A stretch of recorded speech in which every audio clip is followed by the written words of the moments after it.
You're listening to the Options Insider Radio Network, the home of the Options Podcast. For more quality options programs, visit theoptionsinsider.com or search for Options Insider Radio Network in your podcast provider of choice. Listeners can also access all of our programming through our mobile app available in the iTunes and Google Play stores. Select programs are also available via live stream at mixlr.com/options-insider.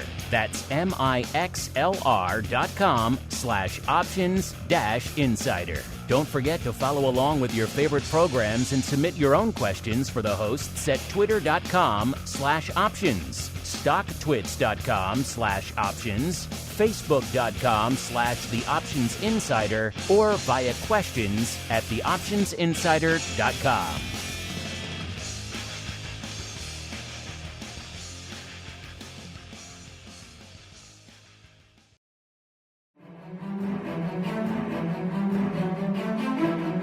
The futures markets can be downright scary. Limit up, limit down. What the heck is RBOB anyway? Are they going to dump a truckload of soybeans on your front lawn if you click the wrong button? Come to think of it, maybe you should just stick to your comfort zone. Or you can break out of it with the Futures Rundown. The Futures Rundown is here to help you make sense of these scary markets. We'll analyze all the top futures trading activity, explore the ins and outs of your favorite products, explain exactly how futures work, and hear from leading experts in the futures markets. We'll even tackle all of your wildest futures trading questions. If it involves futures, then you'll hear about it on the Futures Rundown. The Futures Rundown is brought to you by T4 Futures and Options. Elevate your trading experience with the T4 Futures and Options trading platform. Whether you prefer desktop or mobile applications, T4 delivers low latency and professional-grade functionality for both traders and brokers. Take advantage of theoretical sheets, strategy solver, MBO, advanced charts, and a suite of powerful features to enhance your trading strategy. Visit ctsfutures.com or search for T4 Futures and Options on Google to register and get a free month. And now, it's time to break into the futures markets. It's time for the Futures Rundown.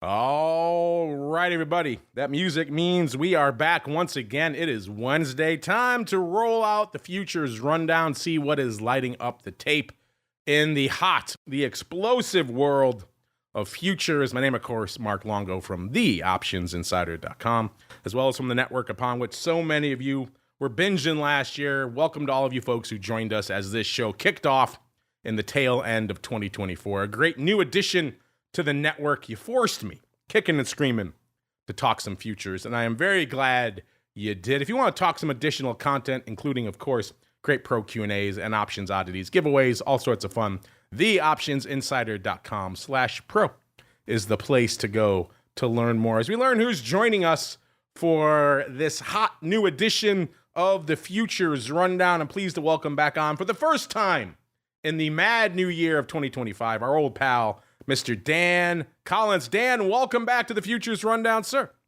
Hey, Mark, it's good to be here. How are things in Collins land, sir? A little cold today, but seeing I'm in my basement, it's okay. Yeah, they always say, the best futures talk comes out of basements, right? That's the hot place to sling some futures. And let's sling some futures indeed, sir, as it is time for the Trading Pit. It's time to break down all the action that's lighting up the futures markets this week. What's limit up and what's crashing and burning? Let's find out. It's time to enter the Trading Pit. All right, everybody, let's do it. Let's kick off the Trading Pit. We actually kicked off the year going deep into precious metals. That's just how the schedule worked out, listeners. But now it is time for us to cast our gaze backwards to the mad, the tumultuous, the wild year that was 2024.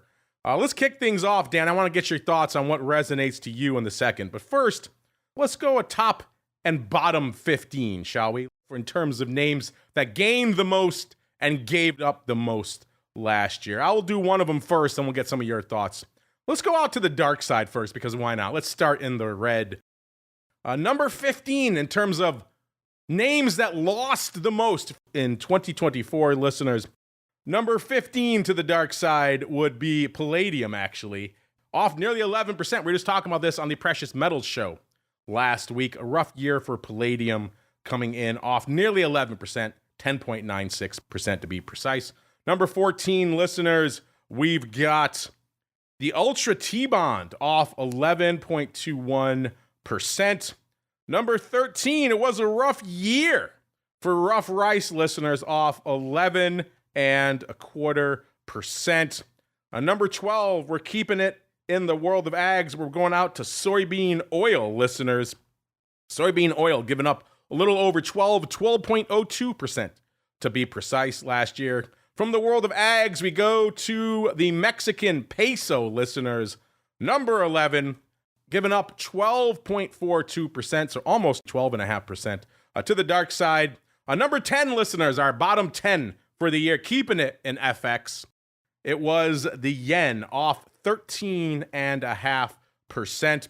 Number 9, listeners, we're going to the world of steel, in particular U.S. Midwest steel, off nearly 14%. We all know there was a lot of political skullduggery going on in that space last year. Blocked acquisitions, threats of tariffs, all sorts of things weighing on steel, coming in off nearly 14% on the year. Number 8, back to the ags. It is cotton, listeners. Cotton number 2, to be precise, off 14.21%.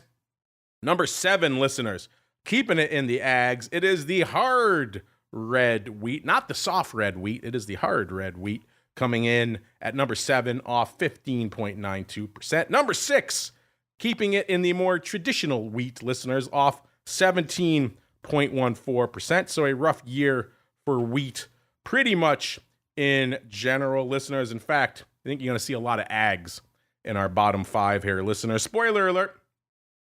Number 5, though, bucking the trend, we've got the Brazilian real, so FX sneaking in to the bottom of our bottom 5 there, listeners. Brazilian real off 17.17%. Number 4, back to the ags. It is soybean meal, off 17.21%. Number 3, soybeans straight up, listeners, off 17.58%. Number 2, the spring wheat, off 21.1%. And our number 1 loser for the year, listeners, our old pal, uranium, taking it on the chin, off 24.23%. Dan, it was a wild year in futures. What stands out to you as I run down that list of losers, sir? Well, the losers, I guess the largest one, the uranium, you have to kind of put on the Ukraine war and sanctions on Russia, and that's something that's likely to change. You have a huge list of commodities and commodity currencies too, kind of involved there too. So the retreat on inflation may be attributed to that, just kind of maybe a correction over the really high inflation of 21 and 22 and 23. All these things, and it's relevant because they can return with talks of tariffs and things. So I think that's where I kind of see it. All right, now to the green, to the winners for the year, listeners. We'll do a top 15 as well. Why not? Number 15, listeners, the U.S. dollar index gaining 6.38%. So a decent year out there in the land of the dollar index. Number 14, to the world of energy we go. It is crude oil, up 8.6%. Number 13, good year in the equities. We all know this. The Russell 2000 up 8.79% here. Then number 12, we have the S&P, not the big S&P 500, but the S&P mid-cap E-mini. So taking a subset of that, listeners, that was up a little over 11.07%. Number 11 was Class 3 milk. So back to the land of dairy, listeners, up nearly 16%. 15.78% on the year. Number 10, our old pal, the S&P E-mini, up about 20% on the year. Number 9, back to dairy, cash settled butter, 20.61%, a hot year for butter, a hot year for dairy listeners. Number 8, our old pal, the NASDAQ 100, up 22.3%. Number 7, talked about this last week on the show. It was a good year for precious metals. Gold coming in at number 7, up nearly 25%, 24.47% to be precise. Number 6, it was silver, listeners, up 24.98%. So gold and silver moving kind of in lockstep over the course of last year, and both finishing up nearly 25%. Our top 5 now, listeners, to the realm of Bitcoin. The Bitcoin futures over there at CME finishing up about 35% on the year, giving back, obviously, some of that upside they had towards the end of the year. Number 4, we have OJ up a whopping 64.95%. Number 3, it's our old pal coffee. Man, just a banger year for coffee. 73.1% weather, droughts, all sorts of things impacting that number there. Number 2, keeping it in dairy, it's Dry Whey, listeners, up 77.85%.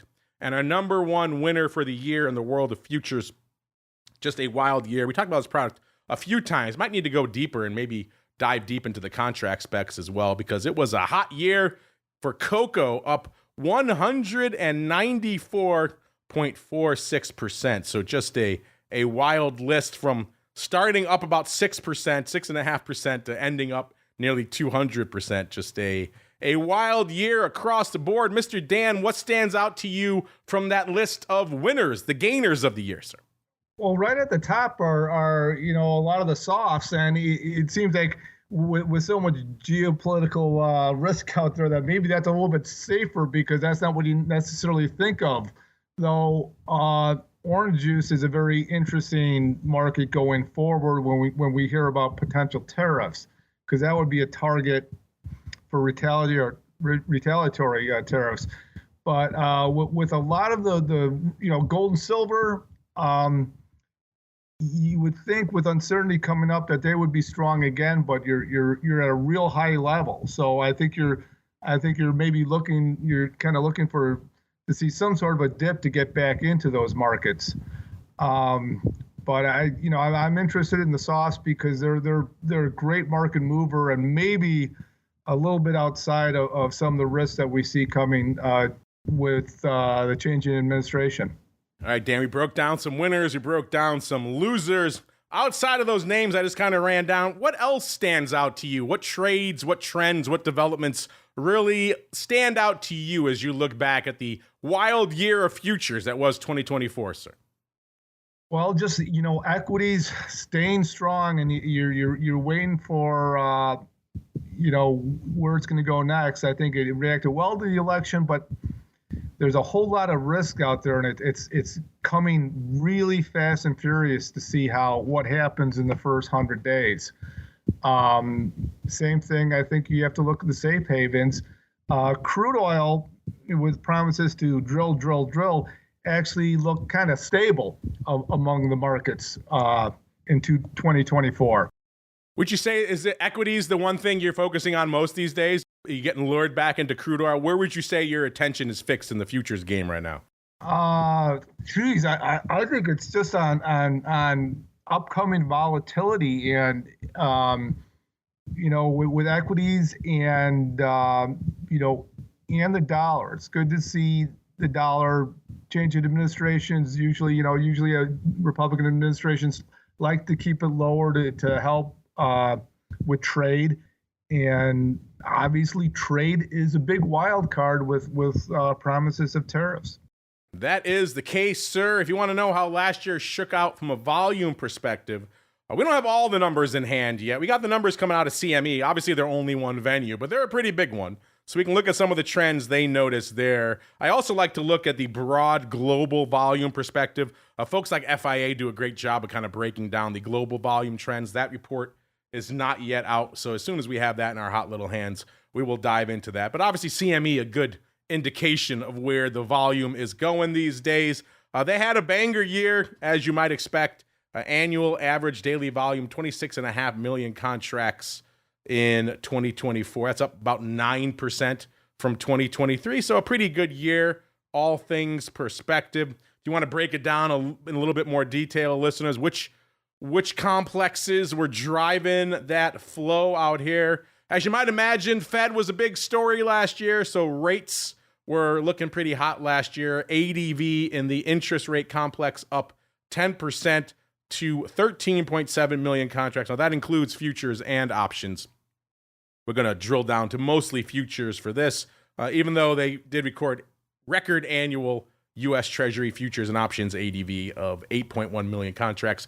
Again, not surprising. You hear us break down the numbers here on the show every week. You hear the 10-year up there. You hear the 2-year. You hear the 30-year. These are hot SOFRs up there. So a lot of action there. Speaking of SOFR, record annual SOFR futures and options ADV of 5.2 million contracts. If we drill down to just the futures, the 10-year had a record as well, ADV of 2.3 million contracts. Again, that is average daily volume. So putting up an average of 2.3 million 10-year futures a day, listeners, nothing to sneeze at. The 5-year, 1.7 million, and the 2-year, about 1 million ADV. Dan, any surprises in there, or did you kind of expect the interest rate complex to have a banger year when the Fed was driving much of the narrative?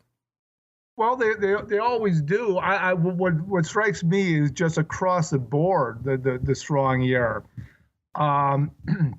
Interesting with that continued because we're once upon another competitive challenge to CME Group to their interest rate complex, which would be a big story in 2025.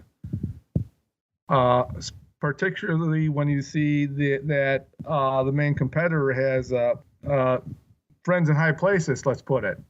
That is indeed the case as we keep on rolling, listeners. It was a banger year for equities. Did we see that reflected in the volume over there at CME? The answer might surprise you. The answer is kind of no. Now, obviously, this is coming from CME, so they're going to put their best foot forward and only talk about their record numbers. So things that aren't included on this list, you can kind of reasonably assume didn't maybe have a banger year. In fact, the overall equity index average daily volume only up 2% over there at 6.8 million contracts. That's kind of surprising when we saw really robust growth on the equity options side. Certainly, we saw those numbers coming out of OCC, and those numbers looking very strong, including in a lot of single names and in the equity indexes and in the ETFs and in the futures that they clear over there as well. So kind of interesting that the overall equity index complex ADV, it's still up, but it's only up 2% to 6.8 million contracts.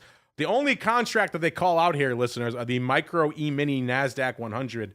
That ADV increasing 23% to 1.3 million contracts on the futures. Now, those are micros, so take that with a bit of a grain of salt. But you don't see any highlights here for the S&P. You don't see any highlights here for the Russell or the big NASDAQ. So kind of surprising. Dan, are you surprised that the equity futures maybe didn't deliver the whammy some people expected this year?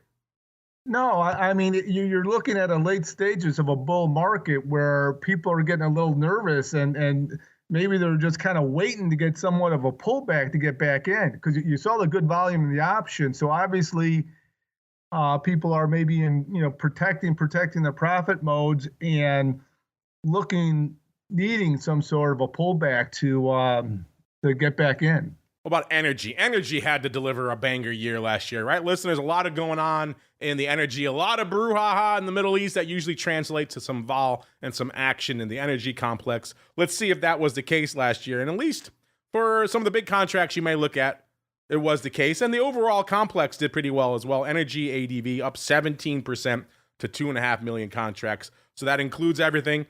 Annual nat gas futures ADV, that was a record. 566,000 contracts, and that is a lot. The options also ADV of 242,000 contracts. So nat gas driving a lot of flow last year. Nat gas was a beast, but it wasn't just nat gas. WTI looking pretty hot last year as well. The futures ADV up 4% to 983,000 contracts. That's a lot of paper for WTI, and again showing maybe a little bit of tumult in the Middle East, leading to a little bit of volume increase. Overall, Dan, the energy complex up 17%. A lot of that carried on the back of nat gas, but WTI also delivering last year as well, sir. Yeah, I mean, this is always an active that this is always an active space. And I mean, with that gas, I'm having a hard time looking back to see what weather events, but that's really a weather market when you get some shocks, especially during build-up season. And crude oil is just a beast. WTI is a beast. We talked about the ags having an interesting year last year from an overall performance perspective. Did that translate into some volume? Well, in certain areas, the answer was yes. Talked a lot about the different aspects of soybeans, listeners. Annual soybean futures ADV record 277,000 contracts, so that's up. We also saw corn futures ADV increasing 21% to 402,000 contracts. So two highlights there. The overall ag complex up 13% to a record ADV of 1.7 million contracts. That's obviously everything, listeners. That's wheat, that's corn, that's soybean, that's everything added together. So kind of interesting, corn and soybeans, though, Dan, kind of stealing the at least volume highlights from last year, sir. What are your thoughts? Well, they're the major players in there, and you probably saw some profit taking because we finally saw the quelling of a little bit of the inflation and people getting back in. It's it's an interesting complex because it's always been an inflation play. We saw efforts for the outgoing administration to kind of tamp down inflation, which they did. But it's still there, and you have the conflict. Ukraine has become a big player in ag, so that affects that as well. So there's a lot of different factors playing on this. One complex that came on the radar of a lot of people last year, especially with all the election talk and then the threats of tariffs and everything else, and of course the big unwind, the carry trade that crushed the market back in August last year, was FX. Usually a sleepy complex, except for when things like that carry trade debacle happen. Then all of a sudden, all eyes are on FX. And that turned out to have a little bit of an increase out there in overall ADV for FX, up about 8%. So overall ADV in the FX complex, about 1 million contracts a day now. So a decent increase, all things considered, for a usually pretty sleepy complex. Some of the highlights, the yen obviously saw a lot of action. Obviously, the yen was the catalyst. Many people point the finger for that massive unwind back in August. Yen futures ADV, that's up to 182,000. That's a new record. Canadian dollar, again, all this back and forth with Canada over tariffs. The Canadian dollar futures also record ADV of 101,000. And the peso, our neighbors to the south, also record volume there of 73,000 contracts a day for the future. So, Dan, are you surprised that those big three, the yen, Canadian dollar, and the peso, kind of dominating the growth for FX last year? Oh, well, not really. I mean, one, it's such a huge complex that you have to kind of, you're not going to see the, double-digit growth because it's just huge, right? But there's some of the themes we're talking about. We're talking about potential tariffs that's going to affect Canada and Mexico hugely. They're commodity currencies, particularly Canada, and I think you had the Brazilian real was on that list earlier. So that unwinding the carry trade had something to do with maybe breaking the back of inflation, which is on us. So this is a complex to keep an eye on. Speaking of complex to keep an eye on, listeners, we talked about it last week. Metals, hot year. Did that translate into a lot of volume? The answer was a resounding yes. Overall, metals average daily volume, again, this combines everything, so futures and options, up 23%, record 736,000 contracts a day. So nothing to sneeze at out there in the metals side. A couple of records here as well. Overall, metal options ADV, 117,000 contracts. Kind of interesting. Again, we mostly focus on the futures here, but interesting there. Also, micro gold futures hit a record annual ADV of 105,000 contracts. And our old pal copper. Copper, usually a byword for what's going on with the Chinese economy and Chinese demand. Copper futures ADV up 12% to 121,000 contracts. Now, what are you not seeing in there? You're not seeing big gold. You're not seeing silver. You're not seeing a couple of other contracts you might expect. So interesting overall complex growing, and a banger increase in ADV, 23%, but maybe not all the products you might expect hitting that record territory. Dan, what are your thoughts? Well, I mean, just look at the pricing, right? I think some people got pushed out of big gold into micro gold because that's the, the margin levels. You look, it's been straight up for a while. So I think that's attributed to that. But it's a story of inflation. It's also the story of safe havens, and with a lot of volatility this year and more volatility expected. It's another sector to keep an eye on. I mean, I think people you like to see some sort of a pullback, and then you'll see a massive, I think, entry into gold and silver. And like I said, the smaller contracts, I think that's just based on the size. Yeah, that big gold contract, quite a lot for many folks to bite off these days, with gold hitting new record highs out there throughout the year. Let's keep rolling. Speaking of things that hit new record highs, listeners, you can't ignore crypto in that conversation. Just a banger Q4, and if it gave some of that back towards the end of the year, but still a banger year. And that's reflected in the volume over there at CME. The ADV, now again, take these numbers with a grain of salt because they're starting from a pretty low baseline. But that volume more than doubled, up 203% in 2024 to 117,000 contracts.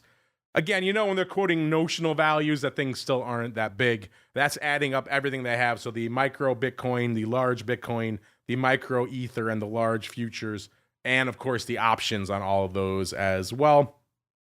A couple of records, annual micro Bitcoin futures ADV 48,000, micro Ether ADV record 41,000, Bitcoin futures ADV of 16,000, and Ether futures 6,400. Now that may sound impressive, but we've been talking for a while on This Week in Futures Options. I just can't find the volume there in those products. Even on weeks when Bitcoin's setting new records, blowing through 100,000, we're seeing a lot of talk, a lot of interest in Bitcoin. Some of the other products that trade around Bitcoin doing a lot of volume, but the futures and the options over there, for whatever reason, not following suit. So Dan, an increase of 203%. It looks awesome on the page, but obviously you're starting from a pretty low baseline there, so that makes that number seem a little bit more, outstanding in contrast, sir.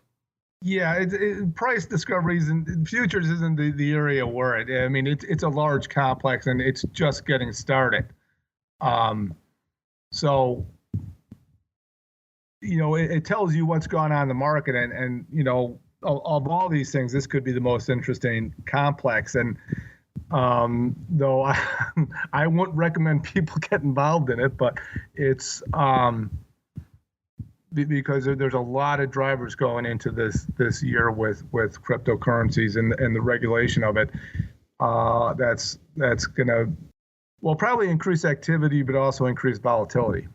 Keep waiting for this complex to really explode, and so far we haven't seen them. Obviously, 203%. It's obviously good, but you're starting from a very low number. I think explode could be a double entendre there. Yeah, sometimes careful what you wish for in the world of crypto, but yeah, a little more volume I think would be nice. Improving liquidity across the board, always a good thing at the end of the day, especially from our perspective on some of our other shows coming in on the options front. If you're wondering, CME mostly domestic, what do they have to show on the international front? About 14% of their volume, so nearly 8 million contracts a day, goes up in the international market. So that's a growing percent for them. If you're wondering what the highlights were internationally, energy strong, up 31%, metals up 27%, ags up 25%, and interest rate up 12%. And it is international after all, so FX products up 10%. So a little bit of a sliver. We'll do a deeper dive down the road when we get broader numbers from FIA. They kind of like to break down a lot of great global trends in the overall derivative space across a variety of marketplaces, not just CME. So be interesting to see what's going on out there. Dan, anything else leap to mind for you as you look back at the overall volume trends of 2024, sir? I don't know. I'm thinking it's the calm before the storm. Oh, well, interesting. That certainly would mean a lot from an overall volume perspective. Really quickly, because we already have been talking for a while about all last year, it's obviously an interesting start to the year from an overall markets perspective. Markets are swinging pretty wild. We saw vol come roaring back to life and then get cut in half again today, coming on the heels of that inflation number.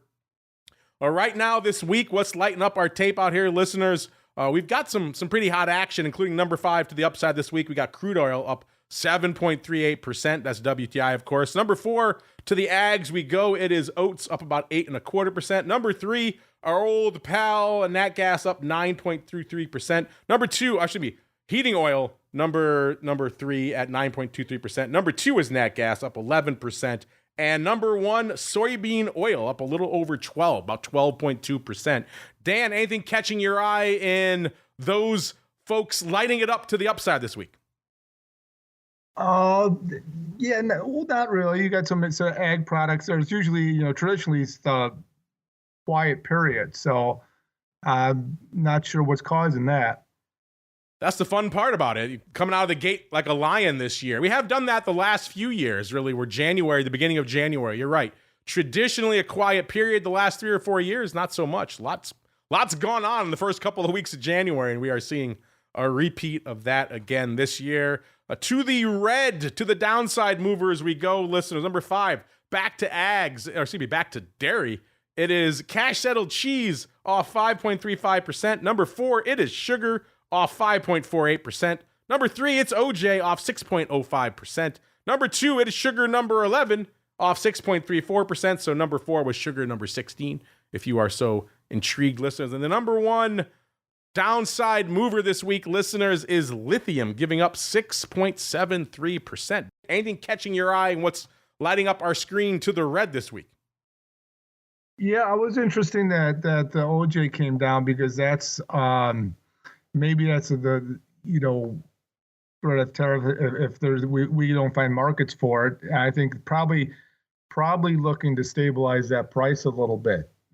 Before we dive into some of your questions, listeners, let's look at the overall trends here as we're seeing so far a wild start to the new year. Obviously, this is our first real full trading week under our belts. Last week, of course, closed for the Carter Memorial on Thursday. The week before, of course, a truncated holiday week. So now our first full trading week under our belts. How are these markets shaping up so far for the year? Let's do a quick top and bottom 5 here as well, year to date. Let's kick things off in energy, listeners, to the upside. Brent up nearly 9%, 8.9%. So a strong start out of the gate for crude. Right above it, listeners, we have WTI up 9.52%. So energy coming in hot yet again. Right above it, we have our old pal. We have the heating oil up 11%. Number 2, it is nat gas up 13.36%. Can anything trump energy to kick off the new year here, listeners? The answer is yes. It is soybean oil up 15.58% so far year to date. So a wild start in energy and a little sprinkling at the top there of soybean oil. All right, to the dark side, to the red we go, listeners. What is giving up ground for this new trading year so far? Number 5, our old pal sugar, number 16, off a little over 4, about 4.17%. Number 4, we've got soybean meal off 4.42%. Number 3, our number 1 mover for this week, number 3 overall year to date, it is lithium off 4.66%. Number 2, the other side of sugar, number 11, off 6.44%. And after having a banger year last year, giving up some of that ghost, cocoa off 7.23%. That said, listeners, you have a year, you gain nearly 200%. I think you'll be okay giving up a little over 7%. Dan, any surprises for you in what's lighting up the tape to the light side and to the dark side to kick off this mad new year, sir? Not really. I mean, after real mild fall and beginning of winter, we got hit with some cold weather in the last week, and that kind of the story on the energy complex.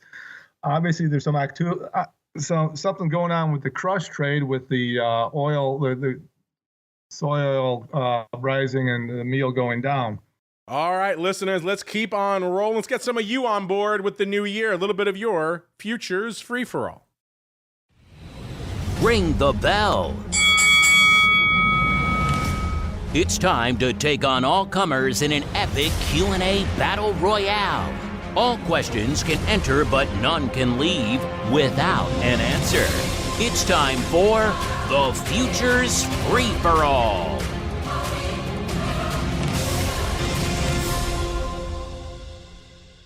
All right, listeners, let's do it. Let's unleash you folks here on the show here. Let's go out to our live chat first. We got one of our pro members here, Age Del Aquarius, saying his wild guess for this year is that options on futures will increase in volume for low dollar retail accounts as they can be traded without pattern day trading rules. You know, we have seen an overall strong trend across the board in all options, equity options, but also options on futures. I just broke down some of that. Didn't do all the volume numbers for options, but obviously it was a strong year there. But I think you're probably onto something, but retail in general is becoming more accepting and more interested in a broader array of products than they were in the past. In the past, it was S&P, it was your Apples, it was your Teslas and Nvidias, and maybe a little smattering of gold and a few other things. Now, these days, they're looking farther afield. Nat gas is so active. A lot of folks are hitting us up about nat gas these days. Obviously, crypto, you can trade those on the futures and on the option side as well. Metals, obviously. There's a lot of ways you can carve that up. So I wouldn't be surprised to see that. Dan, what are your thoughts? You think the lack of pattern day trading rules in futures options will make them even more palatable to retail in 2025, sir? I think so, and I think the main driver is, well, you saw some of those increases. So the margin requirement is heavy, and there's just so much uncertainty out there that I think people want the security of options, want some of the risk management benefits of options, because there's a lot of risk out there. We also got some jokesters in our chat, Dan. They're saying it's all the low carb dieters that's killing rough rice for the year. So there we go. That's what did it. Why not? Sure. Everyone's cutting carbs, rice, taking it on the chin. A rough year for rough rice, Dan. Was it a rough crystal ball poll for us listeners? As you know, every year we do our crystal ball contest where we let you folks participate, guess where VIX will close at the end of the year. Last year we had a hot one. 3 folks getting within spitting distance, with 2 of them within our margin of victory, and I was generous to the third. He was 0.01 away beyond our margin of victory. So I said, you know what? You get the grand prize too. Why not? So 3 effective winners last year, which is a record for us. That's especially going out a full year to predict VIX. That is nothing to sneeze at. Dan, we just kicked off our contest for this year last week. It will run through volatility views on Friday. So if you haven't gotten your VIX high, low, and close, you get 3 swings at the bat this year. We upped it to 3 for you listeners. Pick the high, pick the low, pick the close. If you hit on one of those, you can win fabulous prizes, listeners. But we also had a poll go along with that, Dan. That just ended.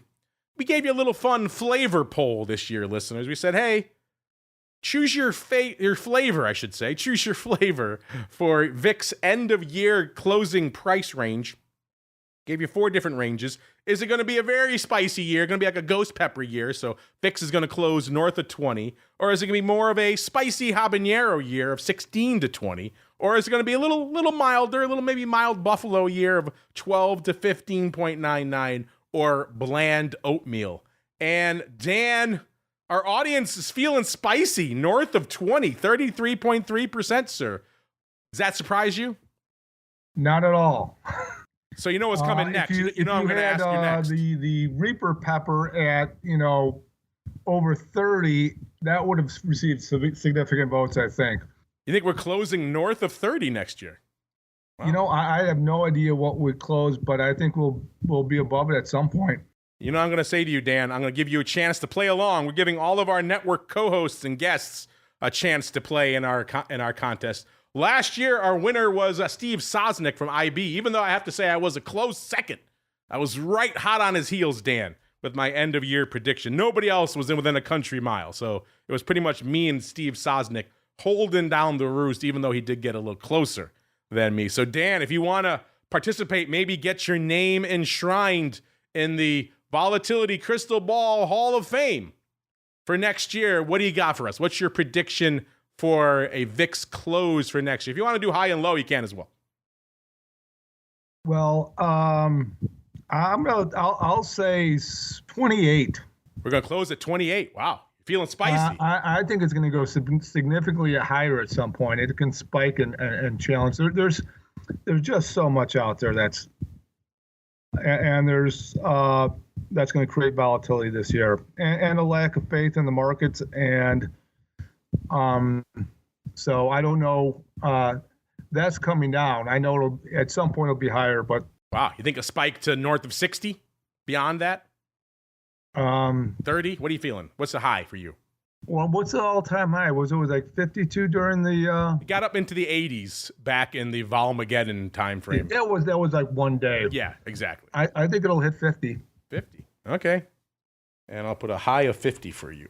All right, Mr. Dan, good luck. Maybe this time a year from now, I will be inducting you into our Volatility Crystal Ball Hall of Fame as we keep on rolling. We got some more questions here before we got to get out of here for this week. Dan, we got this comment here from this Lieutenant Tim, I guess.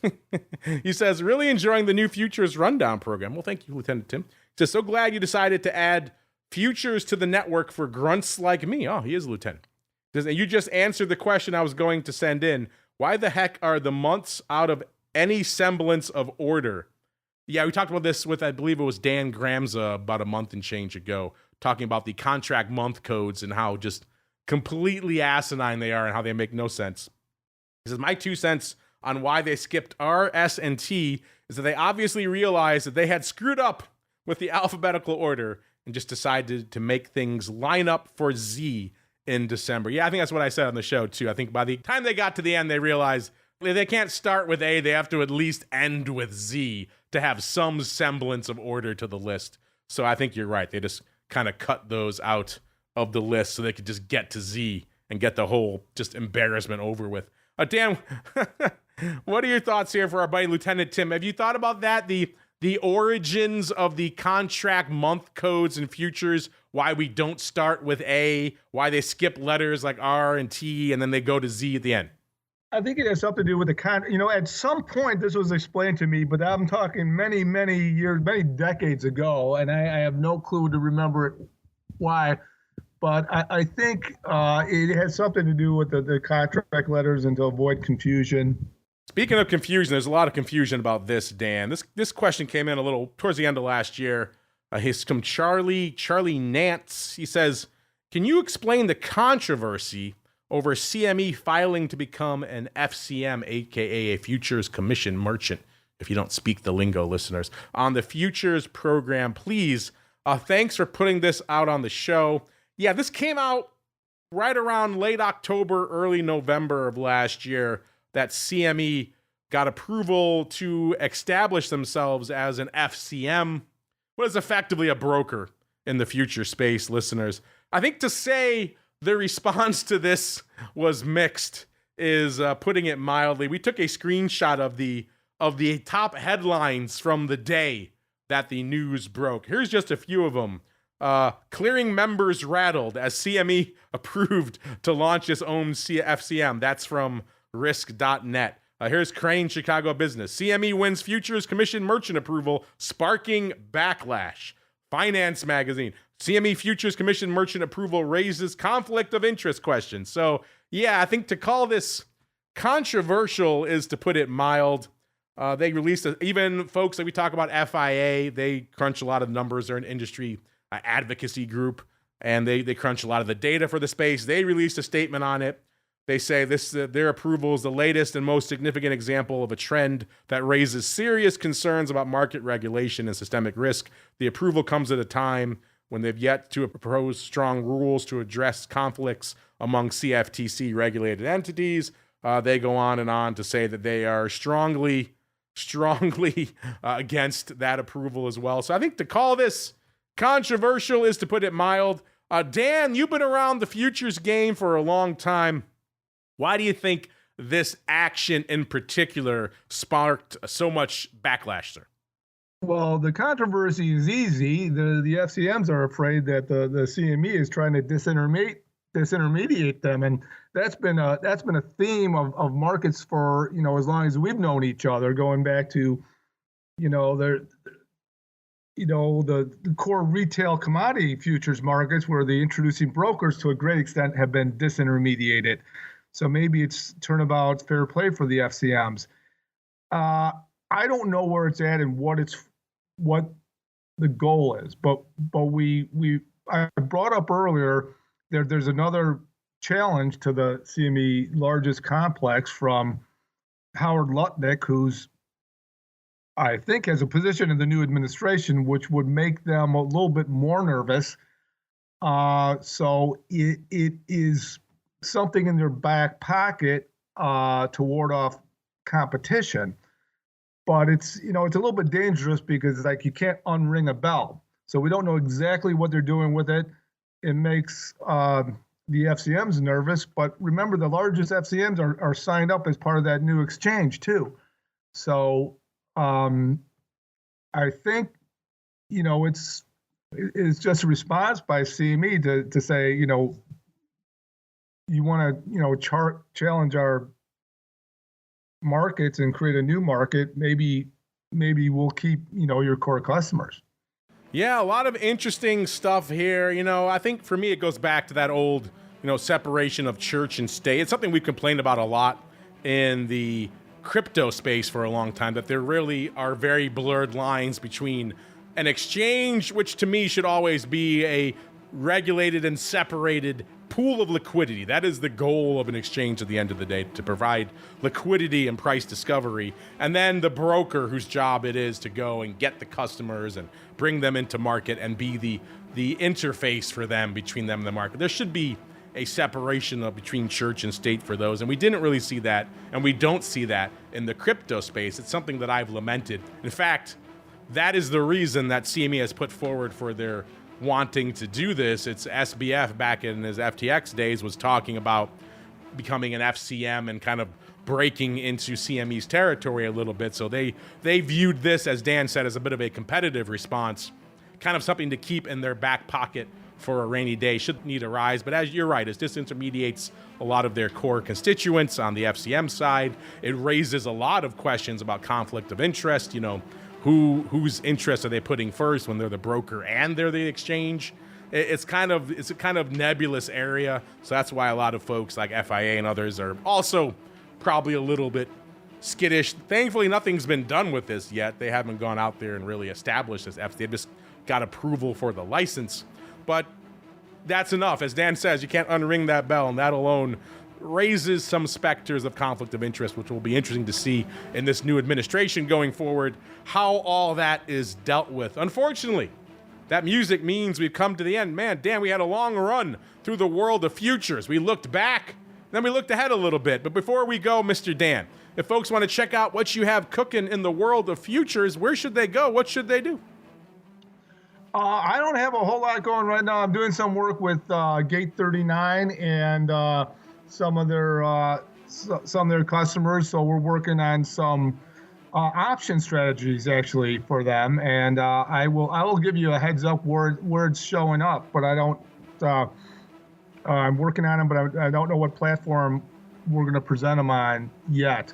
But there are a couple of pieces that are upcoming. Well, we'll stay tuned for those pieces, listeners. In the meantime, if you want to check out what's cooking over there at CTS Futures, only one place to go, ctsfutures.com, where you can search for T4 futures and options in just about any browser on the planet. That'll get you to that same spot where you can try a free month of their T4 futures and options tool. Kick the tires and light the fires on some of these products for yourselves. That's going to do it for us for our triple header on the network today. Double dose of options boot camp, followed by a futures rundown. So you got Dan cubed on the network today. If one Dan wasn't enough, you have about 3 Dan appearances on the network here today. So all sorts of fun. Back again tomorrow with the option block, as well as This Week in Futures Options, Friday vol views, and then we're back for our pro folks over there at theoptionsinsider.com/pro with a little bit of options oddities. Off for Monday. I neglected to mention that earlier. We are off for Monday for the MLK holiday here in the U.S. So another truncated holiday week. But we're back again next Wednesday, another episode of the Futures Rundown. Stay safe out there, everybody. Thank you for tuning in to the Futures Rundown, proudly sponsored by T4 Futures and Options. Experience the T4 Futures and Options trading platform with its seamless desktop and mobile applications, low latency, and professional functionality tailored for traders and brokers alike. Take advantage of T4 Theoretical Sheets, Strategy Solver, MBO, Advanced Charts, and much more. Empower your trading journey with T4 Futures and Options. Visit ctsfutures.com or search for T4 Futures and Options on Google to register and get a free month. You're listening to the Options Insider Radio Network, the home of the Options Podcast. For more quality options programs, visit theoptionsinsider.com or search for Options Insider Radio Network in your podcast provider of choice. Listeners can also access all of our programming through our mobile app available in the iTunes and Google Play stores. Select programs are also available via live stream at mixlr.com/options-insider. That's mixlr.com/options-insider. Don't forget to follow along with your favorite programs and submit your own questions for the hosts at twitter.com/options, stocktwits.com/options, facebook.com/theoptionsinsider, or via questions@theoptionsinsider.com.